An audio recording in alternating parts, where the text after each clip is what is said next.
आज हम we are taking participants experiences. अगले हफ्ते हम सेशन नहीं कर सकेंगे, इंशाल्लाह एक हफ्ते के बाद होगा जी। जी, एब्स्ट्रैक्टिंग के बारे में हम we will be taking up any experiences that you have.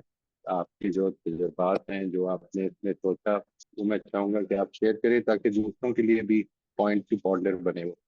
जो कुछ आपने समझा, अगर जिंदगी पे अप्लाई किया इन दिनों में, if there is anything that you would like to share about it, मैं चाहूंगा कि आप शेयर करें, दूसरों को भी मौका मिलेगा इससे समझने का, हौसला मिलेगा शेयर करने का। जी, अस्सलाम वालेकुम भाई साहब। बाय। ये मैंने जो रियलाइज़ किया है कि जो मेरी एब्स्ट्रैक्शन जो है कि जो मेरी जो एक्सपीरियंसेस हुए हैं उसकी वजह से मेरे ऊपर बहुत काफ़ी सारा इफ़ेक्ट हुआ है और उन चीज़ों को चेंज करने में काफ़ी टाइम लग रहा है।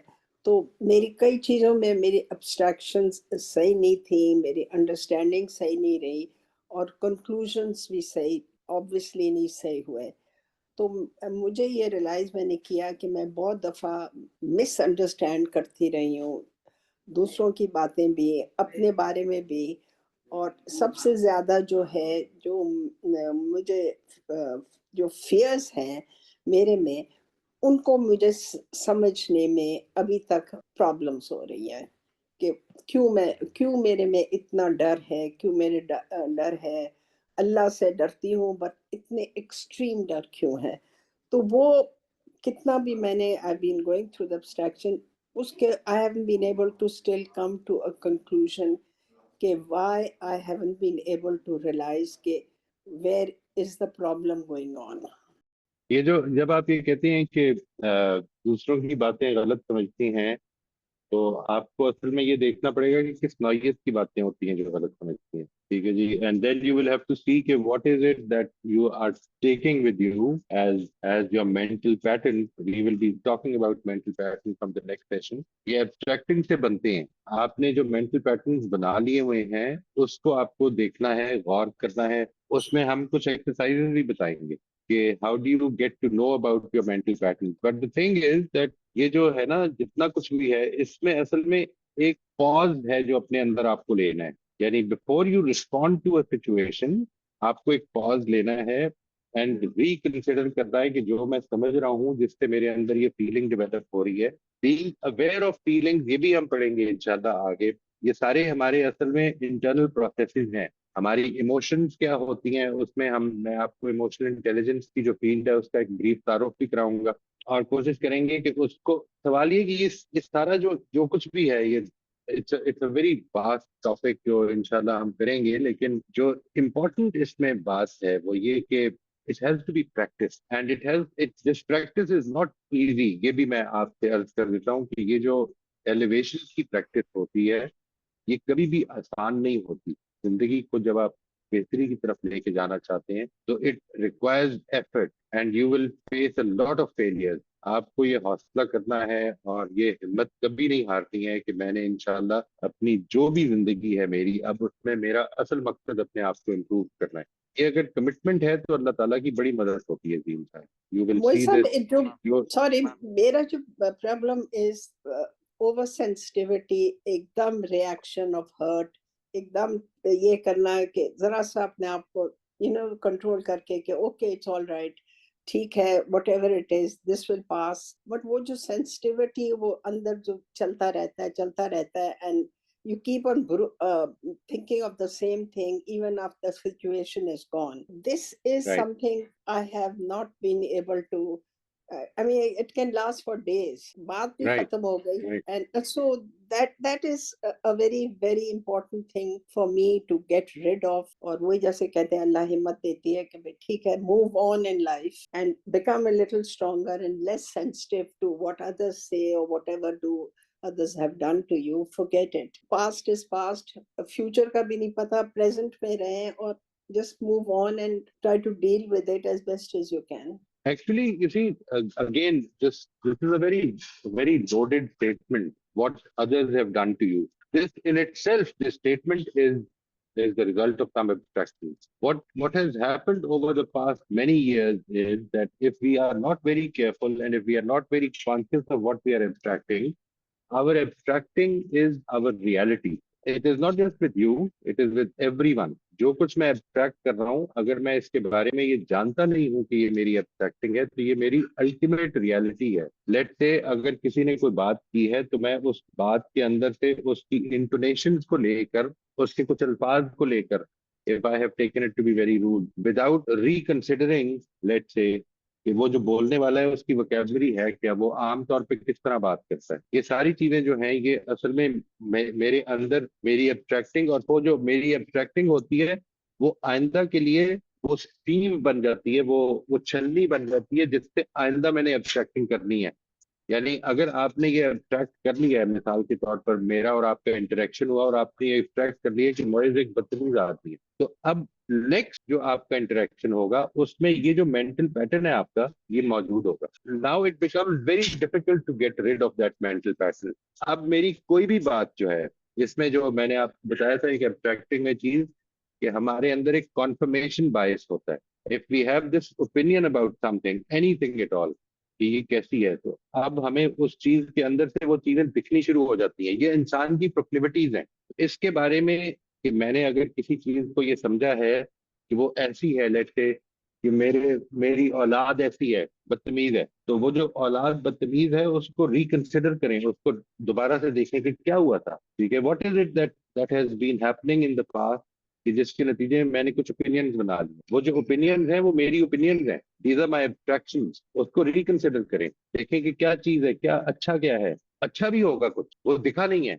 यदि हमारी आदत नहीं रही, हम अनफॉर्चुनेटली जिस वक्त इस चीज की आदत पड़ जाती है कि we will be looking at the half empty glass, तो हम हाफ फुल ग्लास को देखते नहीं है. इसी वही बात है, आप किसी के साथ भी रिलेशनशिप में हैं तो एक पूरा पैकेज है वो रिलेशनशिप, उसके कुछ प्रोज हैं कुछ कॉन्स हैं. अगर वो रिलेशनशिप रखना है, चाहे वो औलाद है, चाहे वो हस्बैंड है, चाहे वो दोस्त है, चाहे वो माँ बाप है, पूरे पैकेज को रखना है. इंसान पूरे का पूरा है. वो क्या चीज है, मैंने क्या फैसले किए, वो फैसले जो थे वो आखिर मैंने किसी कुछ सोच के किए थे ना, क्यों किए थे, इन सारी चीजों को देख के उसको रिकंसिडर करें कि it is not really that something has been done to you. Ultimately, we can only do it to ourselves. Nobody else can do it to us. Nobody else. इसको हमेशा याद रखिएगा. यानी जो कुछ कर रहे हैं वो अल्टीमेटली मैं अपने आप से कर रहा हूँ, दुनिया नहीं कर सकती कुछ भी. ये जो है ना, ये वाला एस्पेक्ट, यानी दुनिया मेरे हाथ पैर काट सकती है. वो उसने बड़ी खूबसूरत बात लिखी है विक्टर फ्रैंकल ने, that people can take away everything that I have, everything, my eyes, my ears, my arms, my legs, my limbs, सब कुछ ले सकते हैं, लेकिन वो एक चीज नहीं ले सकते, वो फ्रीडम टू रिस्पॉन्ड है. मैंने क्या सोचना है, मैंने क्या करना है, वो ये नहीं ले सकते मेरे से. 3 years of living in Nazi camp, facing death every day. Can you imagine that? I mean, can anybody imagine that? वो जिंदगी क्या जिंदगी होगी कि जिसमें इंसान हर रोज ये नहीं पता कि मैंने शाम तक जीना है, और हर रोज ये नहीं पता कि सुबह तक जीना है. ठीक है जी. People are being taken away from my room and it's like anybody can be taken away at random, और उसके अंदर मैं जी रहा हूँ for 3 years continuously, day in and day out. और उसमें वो आदमी ये कहता है कि मुझे एक चीज रियलाइज हुई है कि मेरे से दुनिया सब कुछ ले सकती है, मेरी फ्रीडम टू रिस्पॉन्ड नहीं ले सकती, वो मेरा ही है. मैंने क्या सोचना है, किस तरह से इसके बारे में गौर करना है, क्या चीज मैंने रात को सोचते हुए सोना है, क्या चीज सुबह सोचते हुए उठना है, ये सिर्फ मेरे पास है और किसी के पास नहीं. And that is what kept him alive, and he actually delivered to the world something so meaningful. Logotherapy के नाम से उसने पूरी की पूरी, सिर्फ इस वजह से क्योंकि उसको वो 3 साल उधर मौका मिला. ये मैं कहता हूँ, जब आपसे ये कहता हूँ ना कि जिंदगी में सफरिंग भी अपॉर्चुनिटीज प्रोवाइड कर रही है, आपने क्या करना है, किस तरह से बट वही देखना है सब जिंदगी को. एक चीज सवाल है कि can one abstract very impulsively, react very impulsively without absolutely. really without really giving yourself time कि अच्छा did he really mean it that way. वो immediate जो reaction होके होता है and then it just sticks in you. So there can be something called एब्स्ट्रैक्टिंग होती ही impulsive immediate है. abstraction. जी जी. नहीं नहीं, इम्पल्सिव एब्स्ट्रैक्टिंग नहीं होती, एब्स्ट्रैक्टिंग इज इम्पल्सिव. ये इंसान की प्रोक्लिविटी है. उसने जैसे ही किसी चीज को देखा फौरन इवेल्युएटिव हो गया, Yeah, जैसे right. किसी चीज को देखा रिलेशनशिप बनाने लग पड़ा. असल मसला ये कि जब आपको पता चल गया कि ये मैं एब्स्ट्रैक्ट करता हूँ, ये मेरे अंदर प्रोक्लिविटी है, तो मैं अब इसके बारे में कॉन्शियस होके वक्फा दे दूं अपने आप को, इससे पहले कि रिस्पॉन्ड करूं, ये समझ लूं कि जो कुछ मैंने एब्स्ट्रैक्ट किया वो कंप्लीट नहीं है, that is right, not right, the whole picture, या अब दैट वक्फा इज दे को ठीक करना है, ठीक बिकॉज ये इसमें आपका और दूसरे का कोई फर्क नहीं है, दूसरे ने भी वैसे ही एब्स्ट्रैक्ट किया है जिस तरह आपने किया है। एब्स्ट्रैक्टिंग होती ही इम्पल्सिव है, इमीडिएट होती है, और हम उसके जैसे ही एब्स्ट्रैक्ट करते हैं, हमें समझते हैं पूरी पिक्चर है, रिस्पॉन्ड करो, इसको so रोकना है। one has to think over all these things, reflect right, and reflect and right, reflect. Okay, yeah, exactly. good. Thank you so much. Thanks a lot. Assalamu alaikum. Moisty साहब, can I recommend a book? जी sure Can I? Sir. जी, ये जो हम discussion कर रहे हैं, years ago I read a book and it's as relevant today as ever. And I think in psychotherapy, it is one of the simplest books we can all read. The book is I'm Okay, You're Okay. And it's by right, Thomas Harris. ये transactional analysis पर है. एक Eric Berne भी है. He's also good at how to talk to anyone and games right, people play. It is all about, in one sentence, it teaches you कि हमारे जो interactions होते हैं लोगों के साथ या abstractions जो होती हैं, they are the key to understanding ourselves. अब राइट, जहाँ तक God consciousness की बात है, and I listened only to the recording of the last lecture, जो ये बातें हो रही थी, तो जब ये बात हो रही थी कि God consciousness, you should be able to tell someone, तो उसका सिंपल जवाब मैं उस वक्त ये सोच रही थी सुनते वक्त कि अगर कोई मुझे ये कहता है कि गॉड ये चाहता है, तो my immediate reaction is this, भाई तुम कौन होते हो मुझे बताने वाले, और do you think you know better than me? So there are people around like me also. So we have to be careful in telling people, unless you are some sort of an authority where the whole world bows down to you, we cannot make those statements. Lekin going back to right, transactional analysis, it's a whole subject.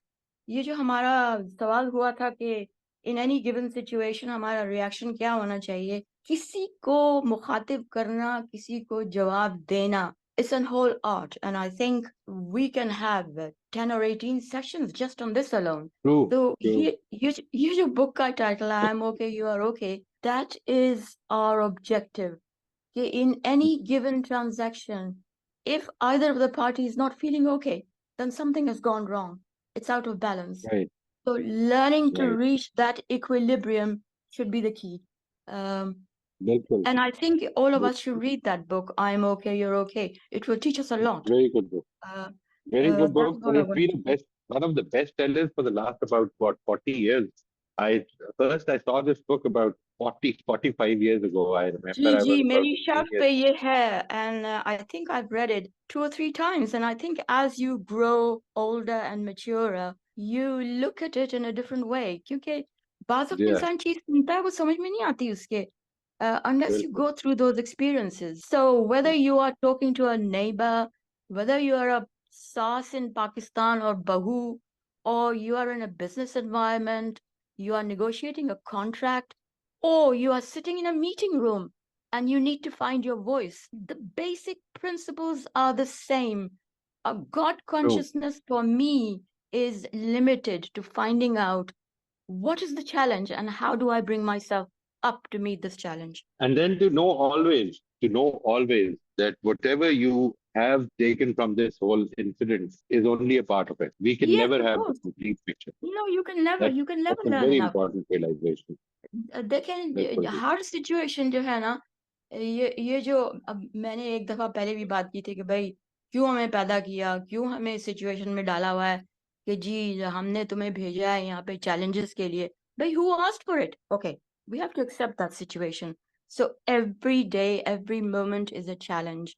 And how do we get on true, top of it? This is our life. This is our life. अब अगर हम suppress feel कर रहे हैं, downhearted feel कर रहे हैं, we need to bring ourselves up. We need to find out what is it that builds me up, because that equilibrium is the idea. We need to be comfortable in our own skins, and if we are not, how do we get round to finding it out? Thanks. बिल्कुल ठीक है, बहुत अच्छा है जी, thank you very much. मैंने वैसे काफी कुछ सीखा है, और सबसे पहले तो मैं ये कहूंगी कि मैं ग्रुप डिस्कशंस में कभी पार्टिसिपेट नहीं करती थी।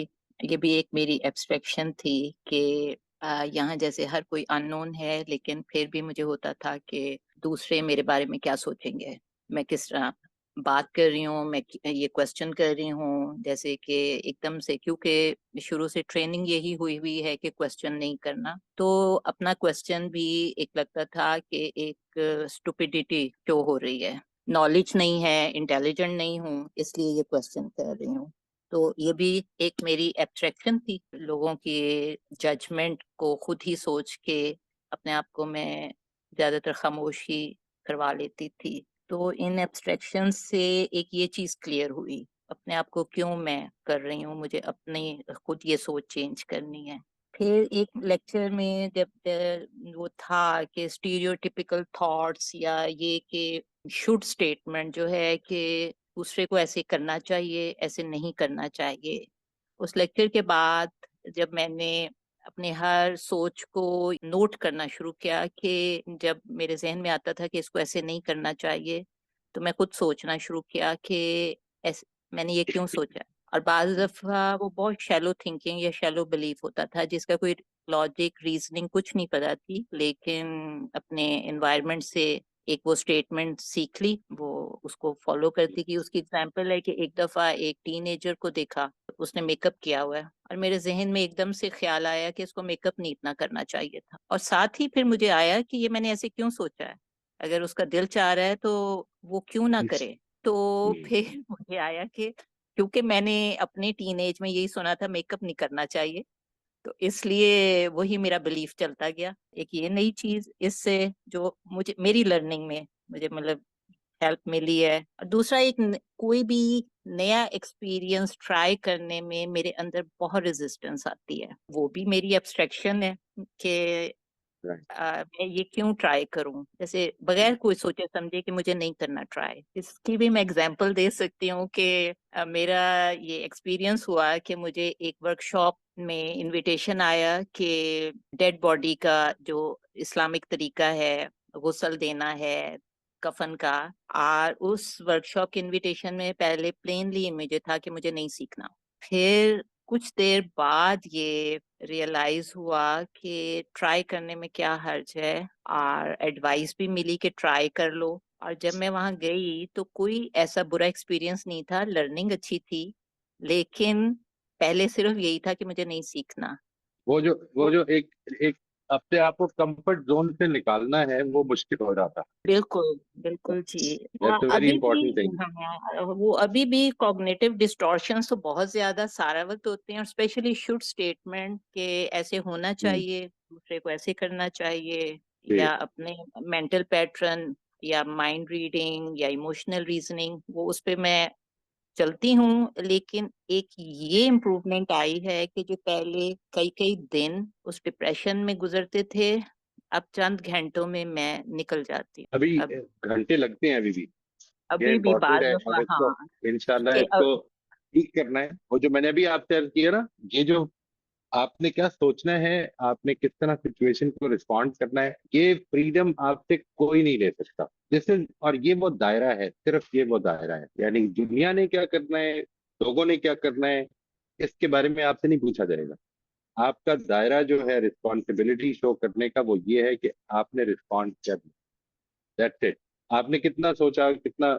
हम इंशाल्लाह one of the topics that will be taking up in this internal processes के बारे में ज्यादा अवेयरनेस डेवलप करने के हवाले से, वो ये भी है कि हम अपने आप को किस तरह ज्यादा पॉजिटिव बनाएं। I will be sharing with you कि हम अपनी नेगेटिविटी को कैसे कम करें, हम अपनी पॉजिटिविटी को कैसे बढ़ाएं इंशाल्लाह।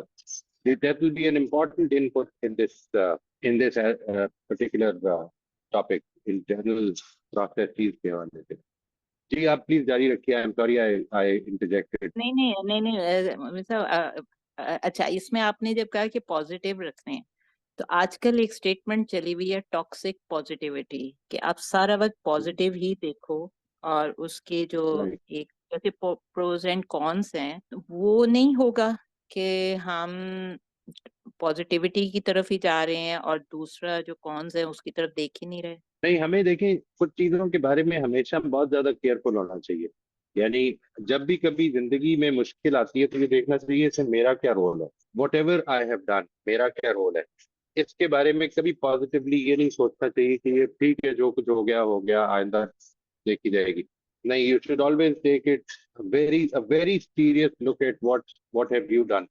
ये जहन में रखिएगा कि बहुत सारी हमारे ऊपर जो मुश्किलात आती हैं वो हमारी ये एक कॉन्सिक्वेंसेज होते हैं, उससे सीखना है। ये तो है सीखने का element। एक दूसरा एलिमेंट ये है कि आपको, मैंने जिस तरह एक पहले ये गुजारिश की थी कि you are basically concerned about what is happening in the environment. Let's say you can't do anything about it. अगर if you can start doing it, if you can't then accept it. उसके बारे में ज्यादा सोचे नहीं। यानी positivity असल में सिर्फ उस दायरे की चीज है कि जिस दायरे में मैं कुछ नहीं कर सकता, कुछ भी नहीं कर सकता, उसमें पॉजिटिव रहूं। पॉजिटिव रहूं का मतलब ये है that I will only take action. ये ध्यान में रखिएगा कि when I say positive it does not mean happy, it mean hopeful. वो जो पॉजिटिव इमोशंस है वो मैं आपसे शेयर करूंगा। Joyfulness is separate, different from being happy. अच्छा, इसी तरह से होपफुलनेस, होप हमेशा कायम रहनी चाहिए। ये वाले एस्पेक्ट्स हैं उसके अंदर। टॉक्सिक पॉजिटिविटी असल में वो ये है कि मिसाल के तौर पर टांग टूट गई और आदमी कहे कि चलो अच्छा ही होगा। नहीं नहीं, इलाज कराए, सब कुछ करें, होगा कुछ ना कुछ अच्छा। ये असल में किधर से पैदा होती है ये वाली पॉजिटिविटी? ये वो है जिसको मैं कह रहा हूँ कि अगर अल्लाह ताला की तरफ से कोई मुश्किल आ गई है तो फिर यकीनन इसमें मेरे लिए बेहतरी है। इसको असल में जो मॉडर्न साइकोलॉजी है ये असल में समझ नहीं सकती। This is something which relates to your faith. मैं when I talk about these things I can not sort of distinguish. मैं इसको खानों में नहीं बांटता हूँ कि ये असल में साइकोलॉजी है, ये इसमें सोशियोलॉजी है और ये इसमें रिलीजन है। नहीं, ये सारा होलिस्टिकली ही एक ही चीज प्रेजेंट होगी, एक ही बात होगी। इसके अंदर आप अपने एटीट्यूड को एक जगह पे डिफरेंट और एक जगह पे डिफरेंट नहीं कर सकेंगे। अच्छा, एक और चीज थी कि जैसे अभी ये नमतीन ने डिस्कस किया, I am okay and you are okay. ये फेज काफी डिफिकल्ट नहीं होता? क्योंकि मुझे तो अपना भी लगता है कि ये जो है I am okay you are okay, ये तो मैं बहुत थोड़े टाइम के लिए होती हूँ। नॉर्मली होता है I am not okay you are not okay. वो जो आप बड़ी अच्छी बात की आपने, यानी वो जो उसने भी ये बताया ना कि किधर से शुरू हो रही है बात और किस तरह से I am okay you are not okay, you are okay I am not okay. और ये सारी जो चीजें, ये ट्रांजैक्शन जो हो रही हैं, इसमें किस तरह इधर पहुंचना है। थोड़े टाइम के लिए होगा शुरू में। इसकी क्या वजह है कि थोड़े टाइम के लिए होता है? इसकी वजह ये कि हमारी एक पूरी की पूरी कंडीशनिंग हुई हुई है, हमारे मेंटल पैटर्न बने हुए हैं, उनको एकदम नहीं छोड़ सकेंगे आप। सबसे पहले तो उनसे आगाह ही नहीं होते हम, ठीक है ना जी। वो जो है उससे आगाह हो जाएं और उसके बाद उनसे बाहर निकलना है। ये वही बात है ये जो हम आईटीसी में करते हैं, अजम्पशन से बाहर निकलना है। मेंटल पैटर्न, अजम्पशन, एब्स्ट्रैक्टिंग, ये बेसिकली एक ही चीज है। एब्स्ट्रैक्टिंग से ही आपके मेंटल पैटर्न बनते हैं, एब्स्ट्रैक्टिंग से ही आपकी अजम्पशन बनी होती हैं और इसी के नतीजे में वो कई दफा फंसा देते हैं हमें। हम उनसे बाहर सोच नहीं सकते। वो लेंस उतार के देखना कि ये असल में लेंस शेडेड है, ये हमने गौर नहीं किया कभी। इसको हमें देखना है। What is important is that the whole package, the whole human being that we are talking to, उसको हमने पूरे इंसान की हैसियत से लेना है। ये है वो। इसकी कुछ बैकग्राउंड है, इसकी भी कुछ एब्स्ट्रैक्टिंग है। यानी दुनिया में सिर्फ मैं एब्स्ट्रैक्ट नहीं कर रहा, जिसके साथ मेरी बातचीत हो रही है वो भी एब्स्ट्रैक्ट ही कर रहा है। उसकी भी कुछ फियर्स हैं, कुछ वल्नरेबिलिटी है, उसकी नहीं शो करना चाहता हूँ, मैं भी नहीं शो करना चाहता। ये अपनी जगह पे ये रियलाइजेशन है सारी। लेकिन मतलब कई दफा ऐसे होता है कि हमारे रिलेशनशिप्स में हमें नजर आ रहा होता है कि दूसरा इंसान गलती है, लेकिन वो अपनी गलती मानना भी नहीं चाहता। क्यों नहीं तो मानना चाहता? हाँ, ये जिससे भी है, और सोचिएगा, वो शेयर भी नहीं करना चाहता कि क्यों नहीं वाई मान। इज ही नॉट एग्जैक्टली, यानी वो क्या चीज है जिसकी वजह से उसको हाँ ये रुकावट बनी हुई है? उसकी भी कुछ जिंदगी की एब्स्ट्रैक्टिंग है ना, जो जिसने इधर तक पहुंचाया हुआ है। यानी वो जितना अंदर से वीक हुआ है इस वजह से कि वो अपनी गलती नहीं मान सकता। गलती मान के असल में उसकी सेल्फ वर्थ खत्म हो जाएगी। उसकी जो कुछ इस वक्त बनी हुई है, साख बनी हुई है, वो खत्म हो जाएगी। ये है जिस जगह पे वो खड़ा हुआ है। तो यानी जी कितने स्ट्रेस अगर, में है, हाँ सोचिए जरा। जी, अगर कोई दूसरा बात सुन नहीं रहा, मान नहीं रहा, शेयर नहीं कर रहा, तो फिर हमें अपना फोकस उससे हटा लेना चाहिए। और कुछ कर नहीं सकते जी। दुआ ठीक है। करनी चाहिए उसके लिए। उसके साथ अपने रिलेशनशिप को अगर ठीक कर सकते हैं, अच्छा कर सकते हैं, कंफर्टेबल बना सकते हैं उसके लिए गलतियां मानने को, शायद शायद में भी। और फिर एक चीज हमेशा याद रखिएगा कि ये जो इस तरह की प्रॉब्लम्स होती है ना, ये असल में मेरे चाहने से दूर नहीं होता। ये वो शख्स खुद चाहेगा तो कुछ करेगा। यानी मैं किसी को पॉजिटिविटी पे नहीं आमादा कर सकता, मैं किसी को इमोशनली इंटेलिजेंट नहीं बना सकता। मैं किसी को एब्स्ट्रैक्शन के बारे में गौर करने वाला नहीं, वो करेगा, उसको ख्याल आएगा तो बनेगा। ये प्रॉब्लम है। वो मेरी औलाद हो सकती है, मेरा बेटा हो सकता है, मेरी बेटी हो सकती है, मैं जिस मर्जी कर लूँ, मैं ज्यादा से ज्यादा उसके सामने एक अच्छा मॉडल बनने की कोशिश कर सकता हूँ, नथिंग एल्स। ठीक है जी, ठीक है, थैंक यू जी। अगेन वो अगर आपको होलिस्टिक व्यू ले तो उसका ताल्लुक इससे भी है कि इस चीज की अल्लाह ताला की तरफ से तौफीक मिलती है तो फिर बात आगे चलती तो जी ये जैसे आपने कहा कि तौफीक मिलती है, तो इस पे ये क्या एक पॉजिटिविटी है इस तरह सोचना, या ये है। मेरा नहीं नहीं, ये एक्सक्यूज एक फैक्ट होगा है, कि ये अल्लाह ताला। नहीं नहीं, आपने ये फैसला नहीं करना कभी भी, ये कभी भी किसी के लिए फैसला नहीं करना किसी भी एज में कि ये तौफीक से अब महरूम हो चुका हुआ है। अपने बारे में हमेशा इस देखिए, ये वो चीजें हैं जिनके बारे में सिर्फ अपने बारे में सोचना है। जैसे ही आप दूसरे के बारे में सोचेंगे आप जजमेंटल हो जाएंगे। मिसाल के तौर पर एक आदमी गलती नहीं मान रहा, तो आपने ये फैसला कर लिया इसको अल्लाह ताला तौफीक नहीं दे रहा। नहीं, ये आपका काम नहीं है, ये तो खुदा का इल्म है। वो पता नहीं कब दे दे, पता नहीं कैसे मिल जाए उसको तौफीक। आई एम नॉट द जज फॉर इट। मैं अपने बारे में मोहतात रहूं।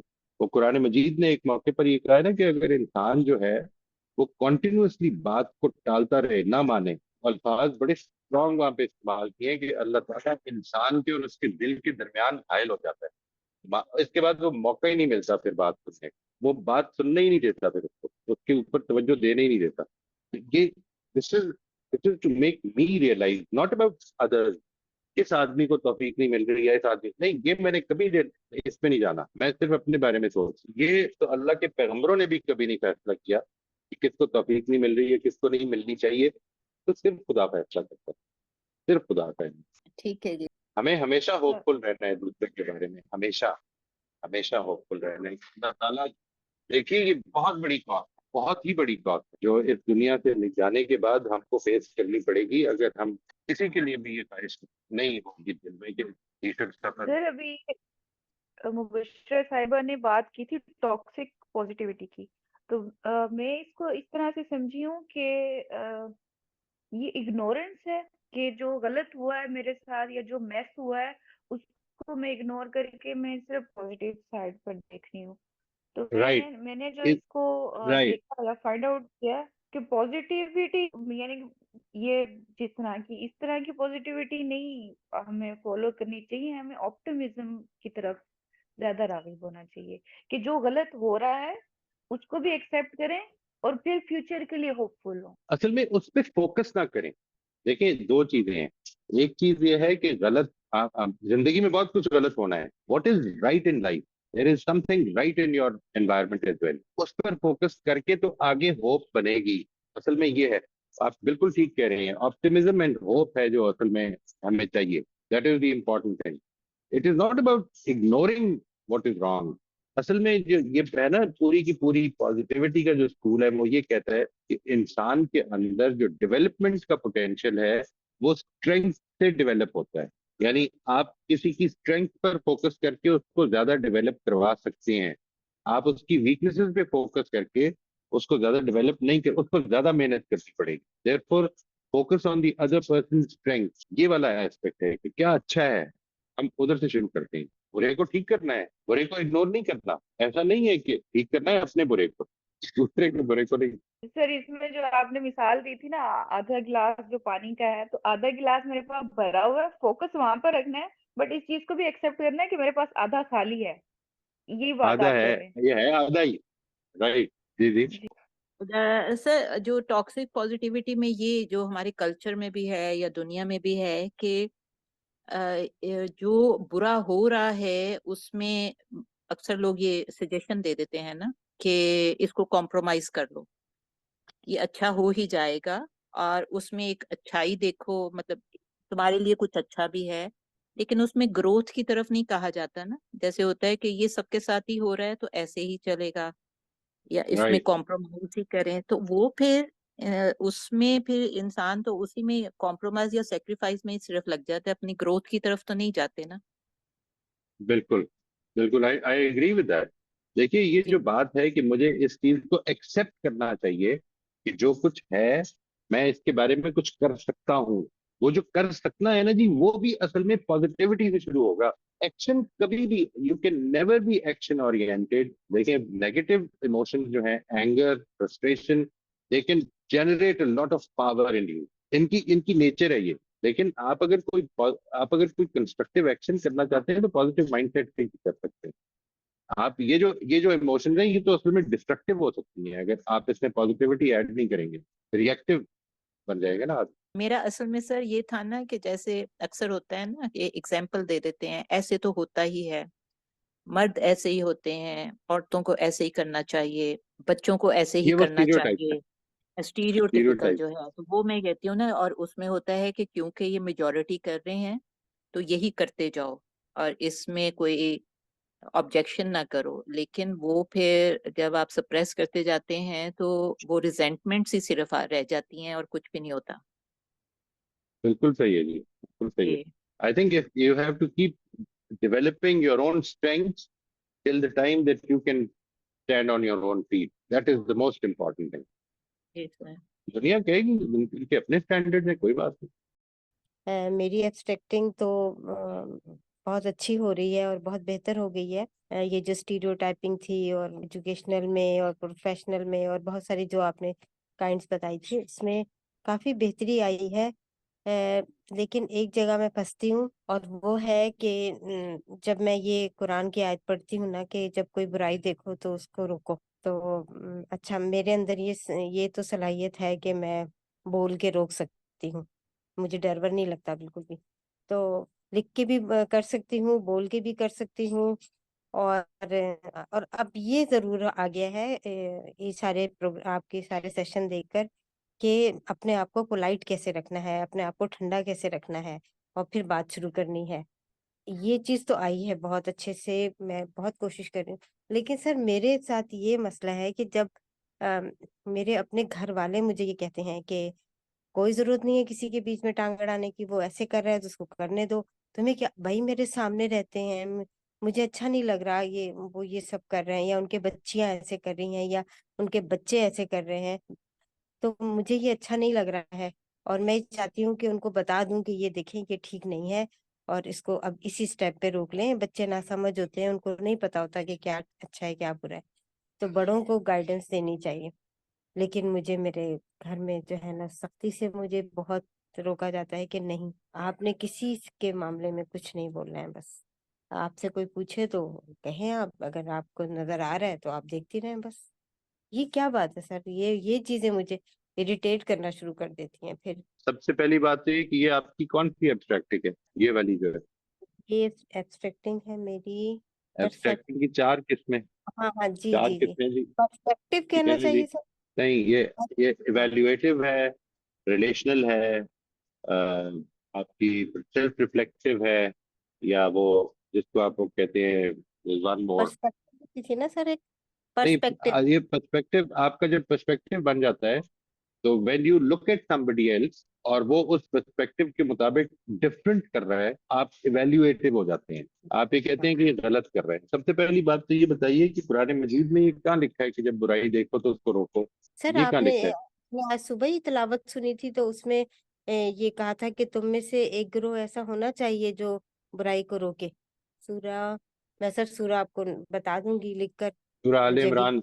आले इमरान, ये आले इमरान में ये जो आयत है, ये असल में स्टेट लेवल पर एक ग्रुप जिसको आप कहते हैं पुलिस की अथॉरिटी जिसको आप कहते हैं, ठीक है जी, ये हम्म। उससे रिलेटेड है। ये अच्छा। ये मेरे से रिलेटेड नहीं है। देखें, सोसाइटी में वेरियस फोर्सेस काम करती हैं। एक फोर्स वो है जो मिसाल के तौर पर टीचर की हैसियत से, आप पेरेंट की हैसियत से, हमसाए की हैसियत से, भाई की हैसियत से, बहन की हैसियत से, ये वो फोर्सेस हैं कि जिनको काम करना चाहिए सिर्फ और सिर्फ रेफर्मेशन का। इसके लिए कुरान मजीद ने हुक्म दिया है अमर बिल मारूफ और नहीं अनिल मुनकर का, भलाई की तरगीब देना और बुराई से रगबत खत्म करने की कोशिश करना। ये सिर्फ रिलेशनशिप से होता है जी। अच्छा, अब आगे चलते हैं। एक सोसाइटी के अंदर वो ग्रुप है कि जिसका काम है जजमेंट देना, जिसका काम है मुजरिमीन को पकड़ना, जिसका काम है कि वो अगर किसी ने गलत किया है तो उसको सजा देना। ये वो ग्रुप है और ये वजूद में तब आना चाहिए, ये इसको एक्टिव तब होना चाहिए जब रेफर्मेशन का काम अच्छी तरह से हो चुका हो। करेक्शन सोसाइटी की कभी वो ग्रुप नहीं करता। वो कर ही नहीं सकता। अगर आप इस बात को समझ गई हैं, अगर ये बात समझ में आ गई है कि करेक्शन का ताल्लुक इंसान के अंदर से तब्दील होने से है, ना कि लॉ अबाइडिंग होने से। लॉ अबाइडिंग तो आदमी जो है वो लॉ के डर से भी हो जाता है ना। यानी जिस वक्त आप लॉ अबाइडिंग सिटीजन देखें किसी को, तो ये लाजिम नहीं है कि वो अंदर से लॉ की रिस्पेक्ट करता है। बिल्कुल इट सही, इज क्वाइट पॉसिबल कि वो, मैंने कई दफा देखा है बड़े बड़े लॉ अबाइडिंग सिटीजन को रात को जिस वक्त वो देखते हैं कि आज कोई पुलिस अफसर नहीं खड़ा हुआ, तो आराम से सिग्नल से निकल जाते हैं। अच्छा, ये भी मैंने बड़े लॉ अबाइडिंग सिटीजन को यहाँ पे दुबई में रहते हुए बहुत लॉ अबाइडिंग सिटीजन को देखा है कि वो जानते हैं कि किधर कैमरे लगे हुए हैं, स्पीड कैमरे उधर तक उन्होंने बिल्कुल ठीक स्पीड में गुजारना है। ये लॉ की रिस्पेक्ट नहीं है, ये लॉ का खौफ है। दीज सही। आर डिफरेंट, ये दोनों डिफरेंट चीजें हैं। इसलिए सोसाइटी की करेक्शन असल में वो रेफर्मेशन का तबका करता है, जिसका काम रेफर्मेशन है। मसलन टीचर्स हैं, मसलन आपके दाइन हैं, ठीक है जी, जो दावत देने, यानी अच्छाई की दावत देने वाले हैं, जो तवासी बिल हक, और ये सोसाइटी में फैले हुए तमाम कॉमन मैन जिसको हम देखें। हमारे यहाँ प्रॉब्लम ये हुई है कि हम में से हर आदमी असल में लॉ इन्फोर्सर बन गया। वेस्ट के यहाँ भी एक प्रॉब्लम हुई है। वेस्ट के यहाँ प्रॉब्लम ये हुई है कि वहां पर जजेस भी रिफॉर्मेशन का काम कर रहे हैं, लॉ इन्फोर्समेंट कोई करता ही नहीं है। ठीक है जी, वहां पर सारे लॉज जो हैं, मुजरिमीन का भी मामला, जब एक बदतरीन मुजरिम का ही मामला जब होता है, तो उसके बारे में वेस्टर्न माइंड ये चाहता है कि नहीं, रेफर्मेशन का काम किया जाए। There are certain element society में, जैसे जिस्म में कुछ एलिमेंट्स हो जाती हैं जिनका हल सिर्फ उसको काट देना। अगर गैंग्रीन फैल गई है बाजू में तो उसको काट दिया जाएगा और कोई हल नहीं है, वरना सारा जिस्म जाया हो जाएगा। इसी तरह से सोसाइटी की बात एलिमेंट ऐसी हैं कि जिसको खत्म कर देना जरूरी है। बट पहला काम किए बगैर अगर आप करेंगे तो सिर्फ खौफ से लोग, और जैसे ही वो खौफ खत्म होगा वो स्पिरिट भी खत्म हो जाएगी। इसलिए सबसे पहली बात तो ये आपने देखनी है। सेकंड चीज आपने ये देखनी है कि जब आप इवेल्युएटिव एब्स्ट्रैक्शन करें किसी भी मामले में, इवेल्युएटिव हो जाए, आपको जैसे ही लगे कि ये ठीक नहीं हो रहा, तो असल में इस चीज को सबसे पहले ध्यान में लाएं। मैं इतना क्लियरली समझती हूँ कि ये ठीक नहीं हो रहा, ये जो करने वाला है ये कैसे समझता है, क्योंकि उसने असल में आपकी राय पर जवाब नहीं देना है, उसने अपनी राय पर जवाब देना। ठीक है जी, ये बात समझ में आ गई जी। यानी दिस इज इम्पोर्टेंट। मेरा जो जी। रवैया है वो इस मामले में ये होना चाहिए कि मैं जानूं कि मैं आपको समझना चाहता हूँ, आप इसको कैसे देख रहे हैं। यानी इसके नतीजे में जो इसके कॉन्सिक्वेंसेज होंगे, अगर आपके ख्याल में वो ठीक नहीं होंगे, तो आप इसको, how are you looking at it. आप कुरान मजीद की, लेट से, मे भी आप जिस चीज की बात कर रही हैं वो ये है कि कुरान का हुक्म ये है, कोई और कोई दूसरा जो है उसकी खिलाफ वर्जी कर रहा है। सबसे पहले तो ये समझ लें, जितने भी ये अहकाम है ना जी, सबसे पहले कुरान को वो अपने लिए जिंदगी में मशले राह बनाए तो सही। अगर वो बनाया ही नहीं है तो मेरे कहने से क्या फर्क पड़ता है। सर। दैट इज नॉट, इसके बारे में इवेल्युएटिव नहीं होना चाहिए। ये दिस इज, इससे ऊपर उठना है। इवेल्युएटिव अपने बारे में होना चाहिए कि मैंने यहाँ पे सर ये गलती तो कर है। दी। हाँ बिल्कुल। अब जैसे मैं अगर कोई बात करने जा रही हूँ जिससे मुझे ये लगे कि सामने वाले को बुरा लगेगा, तो अब ये है कि मैं उसको कई बार सोचती हूँ कि ये कहनी चाहिए, नहीं कहनी चाहिए, या कह देना चाहिए। और अगर इसकी तरफ से ऐसा जवाब आया तो फिर मुझे क्या करना है। तो ये वाली चीजें सर आ गई हैं, अब जहन में आती हैं ये सारी चीजें बहुत अच्छे से। तो और ये चीजें जाहिर है आपको रहनुमाई भी देती हैं। फिर इतने सारे प्रोग्राम आपके जो अटेंड किए हैं उसमें तो इतनी सारी चीजें तो वो इतनी सारी बातें हुई हैं। तो वो सारे एक्सपीरियंस जो हैं अब और पिछली दफा जो मैंने आपसे एक अपनी बात शेयर की थी, वो जो मैंने आपको बताया था कि हम ट्रैफिक में फंसे थे और उसने तो मुझे इतना हौसला दिया है कि मैं आपको बता नहीं सकती कि मतलब कुछ चीजें जाहिर है हमने अपनी पूरी कोशिश की है। और दूसरा ये कि आपने ये नहीं टॉन्ट करना है कि देखा मैंने ऐसे कहा था, देखा मैंने ये किया, ये जी, चीजें ये तो मुझे बिल्कुल बहुत नहीं करना अच्छी है, लगी। हाँ ये बिल्कुल नहीं चीजें करना। बहुत अच्छी लगी। और ये हम बिल्कुल लाशौरी तौर पे कर रहे होते हैं कि ना राइट। हम बस यही कहते हैं, हाँ हाँ देखा ऐसा होना था ना। ये तो अब ये चीजें भी बहुत अच्छे से सर, इसके लिए तो मैं आपकी बेहद मैं शुक्रगुजार हूँ कि नहीं नहीं, अल्लाह ताला की तौफीक दे दी हम सबको। लेकिन ये एक चीज और मैं आपसे गुजारिश करूंगा, जो आपकी राय है ना, उससे कहीं ज्यादा आपका अगर इन्फ्लुएंस होगा तो इफेक्टिव होगा। हाँ बिल्कुल। आपकी राय से बहुत ज्यादा आपका इन्फ्लुएंस इफेक्टिव होगा। जिधर आपका मोहब्बत का ताल्लुक, हमेशा इस मकसद को हमेशा सामने रखिएगा कि जब बात करनी है किसी से भी, तो उसका मकसद क्या है। उसका मकसद अगर तो उसको गलत साबित करना है तो इस मकसद को चेंज हो जाना चाहिए। उसका मकसद उसकी करेक्शन है तो फिर ये करेक्शन असल में उसने अपने अंदर से करनी है। आप ज्यादा से ज्यादा वो ताल्लुक और वो मोहब्बत उसको दें कि जिसके नतीजे में उसका दिल करे कि मैं ये चेंज करूं। राय से नहीं इतना फर्क पड़ेगा, आपकी मोहब्बत से फर्क पड़ेगा। दैट इज समझ द आ गई। Most important thing. अपने रिलेशनशिप को कभी भी किसी इंटरेक्शन में ये फरामोश ना करें कि this is an investment in my relationship with this person. इसको कभी फरामोश ना करें, बिकॉज अगर यहाँ पर मैंने इस इन्वेस्टमेंट से विड्रॉल कर लिया ना, तो विड्रॉल आइंदा भी इम्पोर्टेंट हो जाएगा। जी सर, बहुत शुक्रिया। Most welcome. मैं ये कह रही हूँ कि सर ने ये बात बड़े जोर से कही है कि ये ना कहें कि मैंने ऐसा कहा था ना, मैं कह रही थी ना। तो इसकी मुझे रीजन नहीं समझ में आ रही है। अगर कह दिया तो क्या हो जाएगा, मतलब ये क्यों नहीं कहना? ये क्यों कहना है, उसको सामने रख के फिर बताइए। जी, ये इसलिए आप कहना है किसी को कि मैं देवी हूँ, मैं सब जानती हूँ, इसलिए कहना है। चले सब हाँ नहीं जी, जानती, लेकिन कभी कभी बड़े कुछ कुछ थोड़ा ज्यादा जानते होते हैं, तो इसलिए। ये जो बात है, ये जो बात है इन इटसेल्फ, ये तब आप कह सकते हैं कि when you know that you will B right every time. हम अगर एक चीज में ठीक साबित हो गए हैं और उसके बारे में हम बजाय इसके कि ये कहें कि तुमने जो फैसला किया था, आओ इस पर रिफ्लेक्ट करते हैं, आओ देखते हैं कि क्या गलती हुई थी। ठीक है जी। ये जो रिलेशनशिप है इसको अगर आप बनाना चाहते हैं तो फिर ये कहना कि देखा मैंने कहा था ना, वो जो कहा था वो कहा था, एक दफा ठीक निकल आया तो अब क्या कर सकते हैं। That is the important thing. आपने जो ये बात करनी है, इफ यू वांट टू से दिस, तो क्यों करनी है? क्योंकि इसके नतीजे में मैं आपको बताता हूँ इसके नेगेटिव इम्पैक्ट क्या होगा।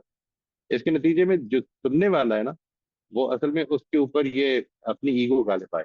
सबसे पहले तो ये देखना चाहिए कि मैं मुझे क्यों कहना है। That is a very important thing. वही जो मैंने अभी बात की है कि किसी भी जुमले को बोलने से पहले, किसी भी बात को करने से पहले ये जरूर देखिए कि मेरा मकसद क्या है। Why do I want to tell the other person that I was right? Let him recognize it. अगर वो ये कहते हैं कि आप ठीक कह रहे थे तो कोई बात नहीं, ठीक है।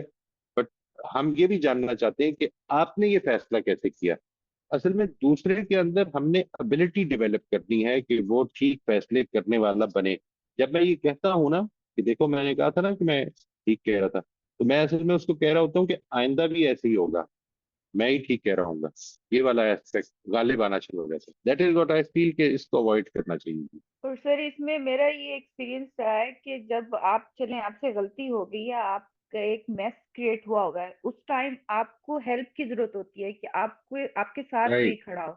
और जब राइट, अगला ये कह रहा राइट, होता है कि मैंने तुम्हें मना किया था, देखो अब ये खराब हो गया ना, वो एक तो और ज्यादा गिल्ट उस दूसरे बंदे के अंदर एक डेवलप हो जाता है, और वो उसी के ऊपर फिर बरस पड़ता है जो ये कह रहा होता है कि मैं ठीक था और मैं तुम्हें ठीक कह रहा था। तो वो सारी जो फ्रस्ट्रेशन है वहां निकल जाती है हमें इस टाइम पर। मुझे लगता है ये मैंने भी कुछ अरसे के बाद ही मुझे रियलाइज हुआ कि हमें ऐसे मौके पर उसके साथ खड़ा होना चाहिए कि ऐसा चलो ठीक है, खराब हो राइट, गया जो भी, तो हम इसको मिलकर हम इसको ठीक करते हैं, बजाय इसके कि देखो बस तुमने मेरी बात नहीं मानी ना, इस वजह से ये सब कुछ हुआ। Right, right. आपने ये देखी इस तरह की रिलेशनशिप में हमेशा टारगेट किया कि मैंने अपनी औलाद को अच्छा डिसीजन मेकर बनाना है, अच्छा एक लॉन्ग टर्म, वही टारगेट ये है। ये नहीं है कि मैंने उनको ये बताना है कि जो मैं कहता हूँ वो ठीक है। जी जी, मुबशरा आप फरमाइए, आप इस मामले में जो फरमाना चाहें। सर ये जो होता है ना, अक्सर हम बड़े करते हैं कि हमने तो पहले ही कहा था, ये ऐसे नहीं करते। इसमें फिर हमारे अंदर एम्पैथी खत्म हो जाती है, जो मुझे लगता है। और फिर जो हमारे बच्चे हैं वो उस तरीके से हमसे फिर अपने प्रॉब्लम्स शेयर भी नहीं करते। कि अगर मेरी बेटी ने कोई गलती की है और जिसको मैंने पहले ही उसको मना किया था कि वो ना करे, लेकिन उसने किया। बिल्कुल, और जब मुझे बिल्कुल, कुछ अरसे बाद उसने एडमिट किया आके कि हाँ मामा ये गलत हो गया था, और मैं उसे कहने शुरू हो जाऊं कि मैंने तो पहले ही तुम्हें मना किया था, उसके बिल्कुल, बाद उस वक्त मेरी बेटी को एक लिसनर चाहिए जो कि अपना कथारसिस कर सके। वरना नेक्स्ट टाइम फिर मेरे इस अगर मैं उसे ब्लेम करने लग जाऊंगी कि मेरी बात क्यों नहीं मानी, और मेरी एक ईगो सेटिस्फाई भी होगी कि देखा मैं सही प्रूव हो गई, तो नेक्स्ट टाइम फिर वो मेरे से डिस्टेंस पे हो जाएगी। और मुझे ये ऐसा देखिए, लगता है। आपको कैसा लगेगा, आपको कैसा लगेगा if you made a wrong decision जी और कोई सर। आके आपसे ये कहे कि मैंने तुम्हें कहा था ना, आपको कैसा हाँ लगेगा? जी सर, मैं इरिटेट ही है ना होंगी एक, ना, कि हाँ कि मैं राइट, इरिटेट होंगी। तो वो जो अभी कोमल ने कहा। असल में हम लोग मतलब अपने आप को सही प्रूफ करने की ट्राई करते हैं ना, स्पेशली पेरेंट जो हैं, बिल्कुल वो अपने बिल्कुल। बच्चों के आगे उनको ये शो करना चाहते हैं कि पेरेंट ठीक होते हैं हमेशा। ट्रू, तो वेरी लेकिन ट्रू, उनको वेरी ट्रू। उनकी मिस्टेक से अगर वो कुछ सीख जाएं, तो वो मुझे लगता है कि ज्यादा अच्छा होता है कि उनके quite right, decision quite right, लेना उनको आ क्वाइट राइट। जाता है। मतलब ये मेरा बिल्कुल पर्सनल एक्सपीरियंस है मेरी बेटी के साथ। और उसने मुझे बिल्कुल। कहा कि मामा, इस वक्त मैं सिर्फ आपसे बात करना चाहती हूँ, मैं ये नहीं चाहती कि आप मुझे कहें कि मैंने मना किया था और क्यों किया। और ये कुछ बिल्कुल साल सही। पहले का है, और उसके बाद मैंने सीखा कि नहीं, मुझे जब वो कोई अपना प्रॉब्लम शेयर कर रहे हैं तो मुझे उनकी बात सुननी है सिर्फ। वेरी इंपॉर्टेंट थी, वेरी इंपॉर्टेंट। एंड मैं इसी वजह से बहुत ज्यादा ये इस पे स्ट्रेस करता हूँ। आप में से जितने लोग पेरेंट हैं, अगर there is one thing that you must be a role model to for your children, that is being a learner. कोई और चीज नहीं। हम लोग परफेक्शन की रोल मॉडलिंग करते हैं और हम परफेक्ट नहीं है, इसको ध्यान में रखिएगा। ये हम झूठ रोल मॉडल बनने की कोशिश करते हैं। हमें सब पता है, जो चीज इंपॉर्टेंट है वो ये कि you must be a good role model of being a learner. Learner का मतलब ये है कि मैं सब कुछ नहीं जानता हूँ, मैं भी कोशिश कर रहा हूँ, गौर करूंगा इस पे, और गलतियां भी करूंगा और गलतियों से सीखूंगा। ये हौसला देगा आपकी औलाद को भी कि वो आपके साथ शेयर कर सकती है, अपनी गलतियां भी शेयर कर सकती है। उन्होंने करनी है और आपने भी करनी है। सर मैं भी मुझे लगता है कि ये जो रिलेशनशिप वाला एब्स्ट्रैक्शन वाली जो बात है उसको मैं काफी अरसे से अपने ऊपर काम करने की कोशिश कर रही थी इस पे। और उस पे मैं जो हूँ वो ये वाली बात मैंने लेके अपने ऊपर सोची थी कि मोमिन वो है जो जिसके हाथ और जबान से दूसरे लोग महफूज रहें। तो मुझे ये लगता था कि जो जबान का जख्म है वो बहुत देर से भरता है, तो इस पे खास तौर पे बहुत कंट्रोल करना चाहिए। और उसके नतीजे में ये भी हुआ कि मुझे जो सही डिस्कशन करनी चाहिए थी या जिसको रिस्पॉन्स करना चाहिए था या उस मसले को हल करने के लिए जो बातचीत करनी चाहिए थी वो मैंने बिल्कुल ही कुछ भी नहीं की ना। तो वो बिल्कुल यूनिलैटरल रह गई और उसकी वजह से ये हुआ कि मुझे डिप्रेशन रहे और काफी मुझे महीनों मतलब डिप्रेशन रहे। लेकिन क्योंकि अल्लाह ताला के साथ और कुरान के साथ ताल्लुक मजबूत रखा था शुरू से, तो उसके ये हुआ मैंने कि सबको तो छोड़ दूंगी लेकिन खुदा को नहीं छोड़ूंगी इस हाल में भी। यानी शदीद डिप्रेशन में मैंने ये सोचा कि ना नमाज छोड़ूंगी और ना खुदा को छोड़ूंगी। और उसमें अल्लाह ताला ने इस तरह हाथ पकड़ा कि उसने मतलब 1 महीने के अंदर अंदर मैंने कहा एक तो मैं अपनी सोच को सही करूंगी, क्योंकि ये कोई होपलेसनेस आ रही है ना जिसकी वजह से ये हो रहा है डिप्रेशन। और दूसरे खुदा मेरे साथ है, तो ये हो कैसे सकता है कि मैं जो हूँ इस तरह डिप्रेशन में जाऊं। तो बस मैंने सिर्फ दुआ के सहारे से, और बस मैं वॉक करती थी और अल्लाह ताला से दुआ करती थी कि बस एक बार आप मुझे निकाल दें इस डिप्रेशन से। मेरी बिल्कुल दलदल की तरह मैं निकल ही नहीं पा रही हूँ उससे। मैं कैसे निकलूं, मतलब मैं कोशिश करती हूँ तो मैं और डूबती हूँ। तो बस एक बार अल्लाह मियां आप मुझे निकाल लेंगे तो फिर उसके बाद मैं इस मकाम तक जाऊंगी नहीं कि ये नौबत है। और अल्हम्दुलिल्लाह सिर्फ 1 महीने के अंदर अंदर सिर्फ मैंने जो है वो नींद की मैंने दवा ली, क्योंकि पूरी पूरी रात पूरा पूरा दिन नींद खत्म, भूख, जाहिर है वो तो डिप्रेशन का आपको पता ही है। भूख खत्म, नींद खत्म, वजन खत्म हो गया, घट गया, खाना पीना छोड़ दिया, सब कुछ। लेकिन वो मैंने कहा ठीक है मैं बस 1 महीने ये लूंगी ताकि मैं थोड़ा बहुत सो सकूं, रिलैक्स हो सकूं। लेकिन बस दुआ के साथ, अल्लाह ताला के साथ ताल्लुक के साथ, नमाज के साथ और मुसलसल जहनी तौर पे अपने आप को नॉर्मल करने की कोशिश के साथ साथ जो 1 महीने के अंदर अंदर जो है वो अल्लाह ताला ने मुझे उस डिप्रेशन से निकाला और मैं निकली। और अब ये है कि मैं उस तक मतलब मुझे जवाब देना आया। और क्योंकि मैंने ये सोचा हुआ था कि किसी के दिल को तकलीफ ना हो, जैसे वो वाली बात आपने नहीं बताई थी कि एक साहब ने कहा कि आपकी दाढ़ी खराब है तो ठीक नहीं है, तो आपने कहा कि ये आपका ओपिनियन है या मेरा ओपिनियन है, और अल्लाह ताला मुझे उससे जांचेगा आपके ओपिनियन से। तो वो बड़ा ही खूबसूरत मुझे जवाब लगा। और उसके बाद फिर ये हुआ कि ज़ाहिर है कि मैंने इंटरेक्शन लोगों के साथ मेरा बहुत होता कि हमने 14-15 खवातीन ने 14-15 साल 16 साल पहले हमने मिल के कुरान पढ़ना शुरू किया था। पढ़ाती मैं थी और फिर डिस्कशन हम लोग आपस में करते थे। तो उसमें भी ये होता था कि ज़ाहिर है कि मुख्तलिफ नज़रियात, मुख्तलिफ ओपिनियंस, और ज़ाहिर है कि वो मुझसे सवाल पूछती थीं, तो मैं कभी किसी से पूछ के जवाब दूँ, कभी खुद। लेकिन कभी भी ये नहीं हुआ कि वो एकदम कोई रिज़ेंटमेंट आई हो या कोई, मैं कह देती थी कि अच्छा ठीक है, आपकी जो आपका जो नज़रिया है ठीक है, आप उसके हिसाब से अमल करें, कोई नहीं। क्योंकि मुझे ये होता था कि मैं भी तो एक मकाम पे यहीं पर थी ना। ये तो ग्रेजुअल प्रोसेस है कि मतलब है कि मैं, मेरी सोच पहले कब थी और आज मैं कहाँ है, मैंने कितनी बदली, कहाँ तक मैं बदली, तो दूसरे को भी ये स्पेस देनी चाहिए। तो वो मैं देती रही हूँ लोगों को स्पेस। तो ये वाला जो एब्स्ट्रैक्शन का आपका क्लासेस है, इससे मुझे बड़ी तसल्ली मिली और बहुत, क्योंकि मुझे ये लगता था कि मैं अकेली ही चल रही हूँ इस पे और कोई मुझे आस-पास भी नहीं नज़र आता था, और ज़ाहिर है कोई तसल्ली वाली भी कोई चीज़ मुझे नहीं महसूस होती थी। तो जब मैंने ये वाली क्लासेस ली तो मुझे इससे बड़ा सुकून मिला कि हाँ, ये बात है कि मतलब है कि सब कुछ ही है, मतलब ज़्यादातर एब्स्ट्रैक्शन ही है ये चीज़ों की। कोई आपके पास पूरा फुल आपके पास नॉलेज नहीं है जिससे आप ये कह सकते हैं कि हाँ, मैं ही सही हूँ बिल्कुल और दूसरा बिल्कुल ही गलत है।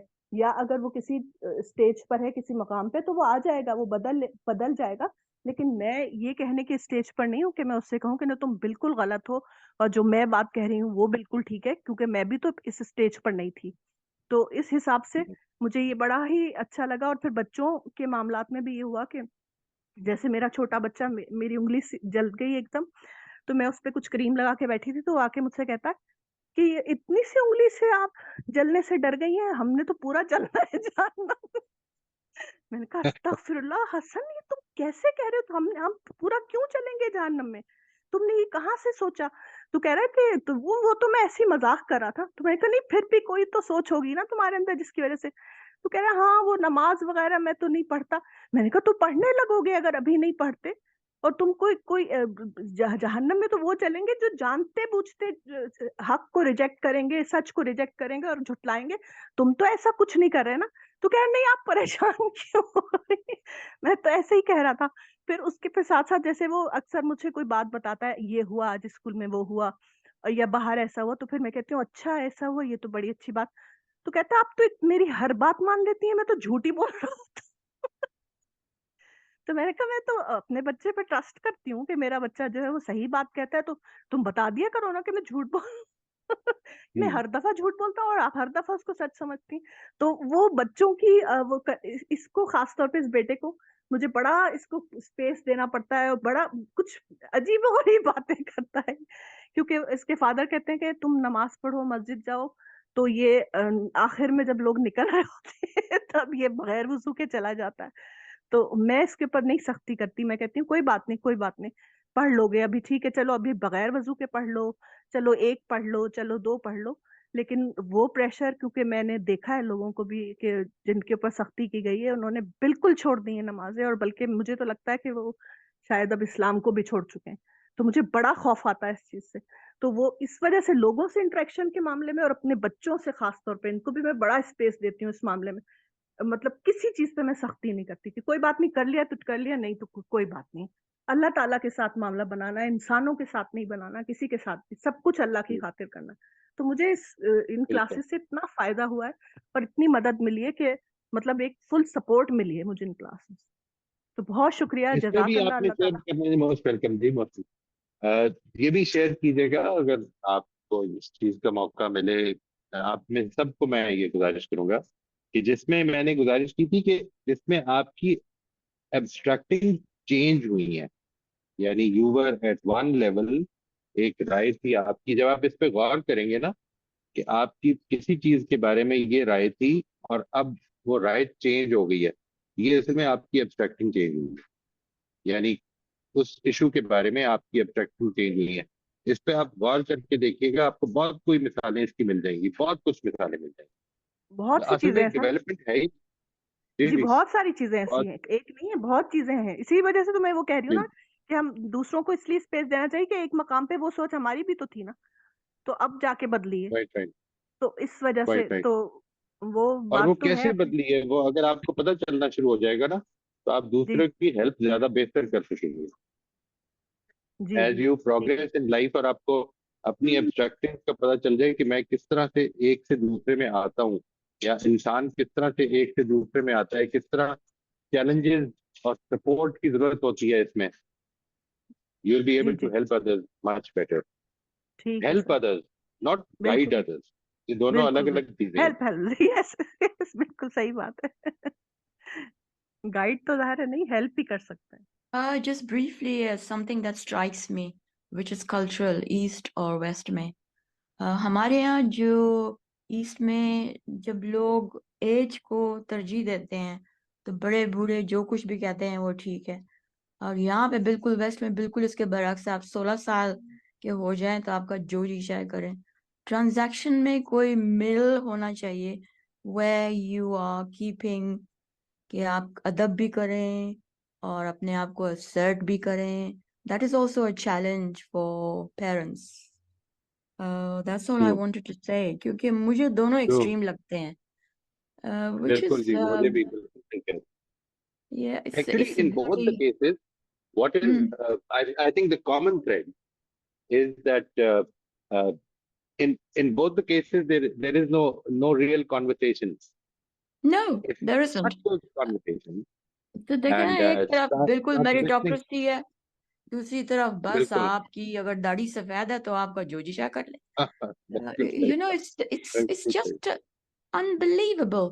और यहाँ पे ट्रू, 16 साल का हो जाए तो वो कहता है जी legally I can do this, who are you? I mean, right, right, come on, why don't we find a mean, something in between where you have true, still respect?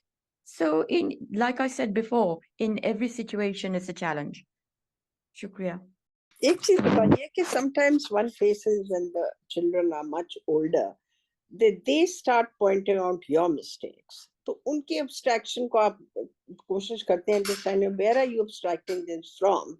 So I sometimes get stuck how to deal with that. I mean, I can't, if they're pointing out my mistakes, then I can't say, okay, but you did this. So वो तो it's not the viable thing.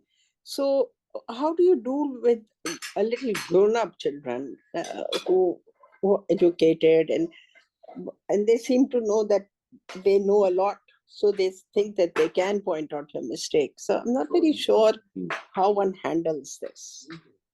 मेरा ख्याल है उसपे सबसे पहले तो ये कंसिडर करना चाहिए कि what they are saying might be right, and if it is then have a big heart and accept it कि हाँ ये गलती हुई है। और अगर अगर आपको लगता है कि नहीं ये एक और जगह से बात कर, तो फिर वही मसला है, पर्सपेक्टिव डिफरेंट है, तो फिर आप उसके पर्सपेक्टिव को एक्नॉलेज करें और फिर ये बताएं कि मैं असल में इधर से सोच नहीं रहा, मेरे इस वक्त कंसर्न्स कुछ और हैं, ये बताएं। और वो कंसर्न जब तक मीट नहीं होंगे, मेरे लिए मुश्किल है कि मैं आपके पर्सपेक्टिव से सोच सकूं। ये जो बात है कि बच्चे बड़े हो गए हैं, बच्चे छोटे भी हैं, अगर अगर छोटे भी हैं and they have pointed out your mistake, so give them that, encourage them that they can do that by pointing out your mistake, but also listen to you when you present them with your point of view। ये असल में मैं इधर से देख रहा हूँ। और अगर छोटे बच्चे ने भी कोई वैसी गलती निकाली है कि जो आपको लगता है कि ठीक है, तो उसको बड़े अच्छे दिल से एक्सेप्ट कर ले। यानी यही तो वो लर्नर जो मैं अभी अभी आपसे बात कर रहा था कि we have to become a role model for learning, इसका ये मतलब है But that Moisab, can you point out that you're not right in what you're saying? The point, can one have a discussion on it, or just one has to give in? And, because it's not necessarily that each time a child points out and he has to be right. Yeah, there are two different ways of looking मैं at ये it. नहीं कह रहा, that is not what I'm saying. Most probably he's not right from your perspective. The important thing to understand is that you are both talking from different perspectives. ये है Yeah. जो वो ना वो समझ रहे हैं ना आप समझ रहे हैं। असल में it is becoming a battle between two, collisions between two entities, rather than sitting and understanding। ये जो अभी मतीन से बात हो रही थी वो यही हो रही थी कि असल में दोनों जगह पे जो कॉमन थ्रेड है, इस जगह पे बड़ा जो है वो छोटे की बात नहीं सुनता, और उस जगह पे छोटा जो है बड़े की बात नहीं सुनता। कॉन्वर्सेशन में आना है, हम देखें कि असल में हमारे पर्सपेक्टिव डिफरेंट हैं, और अगर पर्सपेक्टिव डिफरेंट हैं तो फिर ये कंसर्न भी मीट होना चाहिए और वो कंसर्न भी मीट होना चाहिए। ऐसा नहीं कि उनका कंसर्न गलत है, ये यकीन रखें आप, आई एम वेरी श्योर। बहुत अनरीजनेबल कोई डिमांड आ जाए तो वो और बात है, अदरवाइज जनरली कंसर्न डिफरेंट हैं, और दोनों के हैं, रियल कंसर्न हैं। अगर हम And इस the other, जगह पे खड़े हो जाएं कि जी say, and the other thing I wanted to mention is this book, I'm Okay, You're Okay. I also read it, and it is very, very good because it talks of the parent, adult, and the child. So every transaction, you try to see what part of you is playing its role. Is it the adult, or is it the child coming on, or is it the parent? So आप बात सही कह रहे हैं. Yes, you have to listen. The perspective is totally different. You know, the younger right, generation thinks very differently, and one just has to, I'm not saying accept it, one just has to listen to it and give your okay. own ये point जो of अभी आपने statement दी है, अभी ये statement दी है, the younger generation think very differently, ये statement क्या, कौन सी एब्स्ट्रैक्टिंग है, जरा थोड़ा सा गौर करके मुझे बताएं। evaluating. This is a generalization. Generalization, yeah, I think so. Okay, this is a generalization. Almost every person thinks differently. We all have different, slightly different maybe, but we all have different perspectives. So no problem. I think one of the best things that we have is the ability to converse. अल्लाह ताला ने ये इंसान को ability दी है कि वो conversation के जरिए से दूसरे का पर्सपेक्टिव समझना चाहे तो समझ सकता है। Thank you so much. Thanks a lot. I really missed last week. ये इसमें इतना सुरूर है कि I get high on these discussions, you know, and I carry this for 2-3 days going down all the way and then start waiting anticipation for the next session. मैं आप पर burden डालने की कोशिश नहीं कर रहा हूँ, I'm just giving you a compliment. तो बहुत बहुत ग्रोथ है माशाल्लाह से इसमें. Why do we, our perspective, why do we abstract and these things? देखिए, मेरा ऑब्जर्वेशन ये है, मैं आपसे अपनी जिंदगी के कुछ वाकयात भी शेयर करूंगा जरूर, बहुत प्रोफाउंड, कि हम आम तौर पे चीजों को सिंपल नहीं करना चाहते, and the solution lies most of the times in simplicity. Regardless simple कर दे उसको, मामूली सी चीजों पे आ जाए तो बात आसानी से समझ आती है, क्योंकि अल्लाह ताला ने ऐसा ही बनाया है इसको. हम जरा कॉम्प्लिकेटेड कर देते हैं for our own reasons, and what are those reasons. सवाल ये है कि मैं इसको ऐसे देखता हूँ मोहित साहब, कि हम इंसानी सतह पर आकर नहीं देखते हैं किसी चीज को. सबसे पहले जिस चीज में हमको आना है वो इंसान बनना है. अच्छा, अब उसको मैं कर देता हूँ gender, male female, older younger, cultural, different culture. इन चीजों को मलहूज जरूर रखना है, लेकिन इसको सबसे पहले इंसानी सतह पर भी आना है. मैं मुझे जिंदगी तमाम याद रहती है ये बात. I was the last one growing up among my siblings. We were 8 back in India. और मेरे वालिद बहुत प्रैक्टिकल थे, तो वो या गुस्सा आता था या चुप चुप रहते थे. तो बहुत सक्सेसफुल बिजनेसमैन भी हुए, लेकिन अपने बड़े बड़े बच्चों को उन्होंने अपने बिजनेस में ट्रेन नहीं किया, बगैर ट्रेन किए ही उनको बिजनेस दे दिया. तो ऑब्वियसली वो तो फेल होना ही होना था. तो वो एक बात कहते थे, और मैं छोटा था, और मेरी जो स्कूलिंग हुई है वो कोई स्कूलिंग नहीं हुई मेरी बाहर, मेरी स्कूलिंग घर में हुई है. मैंने बड़ों को देखा है फेल होते हुए. उनको जब फेल होते हुए देखा तो मैंने वो चीजें नहीं की जो वो लोग फेल हुए. ये मेरी स्कूलिंग थी, ये मुझे अल्लाह ने एडवांटेज दिया है. मैंने सिर्फ वो चीजें अवॉइड की जो उन्होंने करके फेल हुए थे. तो मेरे वालिद एक बात कहते थे उनको बहुत गुस्से में, हम तुम्हारे मुकद्दर नहीं हो सकते. ये कहकर चुप हो जाते, फ्रस्ट्रेशन. हम तुम्हारे मुकद्दर नहीं हो सकते. आई can not become your destiny, I am not your destiny. तुमको वो होना ही है जो होना. अब ये मैं देखता था इसके अंदर अभी जब मैं गौर करता हूं तो इसके अंदर एक फ्रस्ट्रेशन है, इसके अंदर एक चिड़चिड़ाहट है इसके अंदर, कि भाई तो वो तो फेल हो गया। अच्छा, अब मैं बहुत डिफिकल्ट लाइफ के फेस से गुजरा बहुत यंग एज में, वो मेरे लिए ब्लेसिंग साबित हुई, बहुत बड़ी blessing. I mean I don't want anybody else to go through that, but still I see that as a blessing. लेकिन किसी और के साथ हो तो मुमकिन है वो क्रैश हो जाए, वो मुमकिन है वो बिल्कुल ही फेल हो जाए, डिसअपॉइंट हो जाए जिंदगी। लेकिन अल्हम्दुलिल्लाह अल्लाह ने बचा। अच्छा, अब मैं वो उस स्टेज पे आ गया हूं जहां मेरे वालिद थे, मालियात में, पीक टाइम पे, बल्कि हो सकता है उससे ज्यादा हूं मैं बहुत, और फिर वेस्टर्न वर्ल्ड में हूं मैं। तो मेरे भी बच्चे हैं, तो I don't want to do what my father has done, I want to improvise upon that. एक चीज मैंने एस्टैब्लिश की है, लेकिन मैं फ्रस्ट्रेशन नहीं दिखा सकता हूं अपने बच्चों के साथ। लेकिन मैं फ्रस्ट्रेट होता भी हूं अंदर से कि मैं नहीं सिखा सक रहा हूं, तो मुझे क्या करना चाहिए, what is the other Avenue I should find out. I tried my best, but सब्र करना है मुझे फिलहाल, और दुआ भी करना है, और एक्सप्लोर करना है कि कहां से कोई पॉसिबिलिटी आएगी।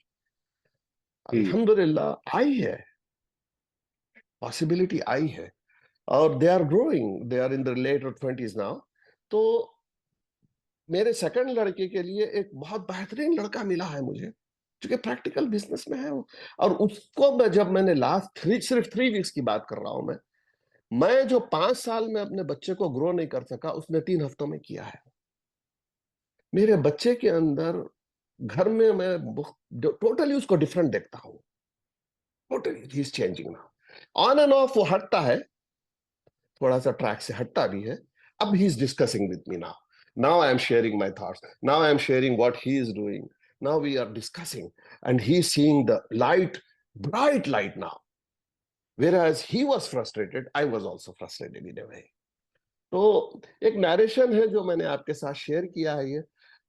एक चीज आप मुझे बताइए अगर हो सके तो देर आर लिटिल बिट, थोड़ा इस टॉपिक से हट गया है, तो there are movements like this when I attend your session, when I go for a study group on Sunday morning after Fajr. And there are moments I spend time in a restaurant with my good friends, diversified hai. So these are the high moments of my, and when I write something, and especially when I watch some play also, these are the high moments. लेकिन उसके बाद तो साहब एक अजीब किस्म का लो हो जाता है, बहुत एक खला महसूस होती है, एक एक I mean, I fall into some kind of search कि वो मूवमेंट्स वापस आए मेरे लिए, बहुत कुछ आए उसमें कुछ टाइम वेस्ट भी हो जाता है कुछ। तो बस एक तो मैंने आपके साथ शेयर किया, दूसरा आपका, अगर आपके पास इसका कोई है जवाब तो शेयर कीजिएगा please. Thank you very much. इसमें आपको देखना पड़ेगा what is it that you feel, क्योंकि जिंदगी में मैं आमतौर पर इसका इसका एक आपको छोटा टोटका बताता हूँ कि जी think about it from this perspective that एक हफ्ता लगाएं सोचने में कि this is the last 7 days of your life. The next 7 days will be the last 7 days of your life. And how would you like to spend them? This might give you a clue. What is it that is creating those vacuums? वो जो आपको feel हो रहा है कि जिस वक्त आप डेवलप नहीं कर रहे होते, तो या जिस वक्त आप अपनी इंजॉयबल एक्टिविटीज में नहीं होते, तो उस वक्त क्यों वैक्यूम बनता है? क्योंकि शायद हम उस वक्त वो, या तो विजन हमसे ओझल हो जाता है कि जो हमारे लिए जिंदगी में वाकई इंपॉर्टेंट चीजें हैं वो मिस कर जाते हैं हम, और या फिर हम शायद उनको अभी इम्पोर्टेंस नहीं दे रहे, और या फिर ये है कि हम ये समझते हैं कि शायद यही काम है जो कि जिंदगी में हमें फुलफिलमेंट भी देगा। There is a difference. जिंदगी में जो चीज चाहिए वो बैलेंस है, फुलफिलमेंट हमेशा बैलेंस से मिलेगी। तो this is something that we all need to strive for. आपका सवाल बहुत इंपॉर्टेंट है, a very important question, that if you're not doing the things that you enjoy to do, it creates a kind of a feeling that, I'm not really utilizing my time properly. But sometimes we miss out that in the deepest core of our heart, we need to be spending time probably at a very human level with our children, our friends, our loved ones. जो कि हम कई दफा miss कर जाते हैं उसमें। मैं आई एम नॉट सेइंग कि आप मिस कर जाते हैं, आपने जिस तरह से फरमाया। अलबत्ता आपकी इन बातों से जो दो तीन चीजें बड़ी इंपॉर्टेंट है, वो मैं चाहूंगा कि आप इस पर गौर कीजिएगा कि जब आपने अभी ये फरमाया, दो चीजें आपने फरमाई, दो चीजें जिनको मैं मेंशन करना चाहूंगा। एक चीज वो कि आपने फरमाया कि दोस्त एल्डर्स ने जो काम किए थे जिसमें वो फेल हुए थे, वो आपने नहीं करने।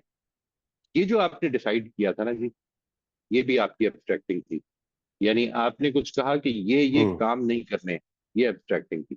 असल में हम्म सिर्फ वो काम नहीं थे, उसके अलावा भी बहुत कुछ था जो कि मिस आउट हम्म हो गया।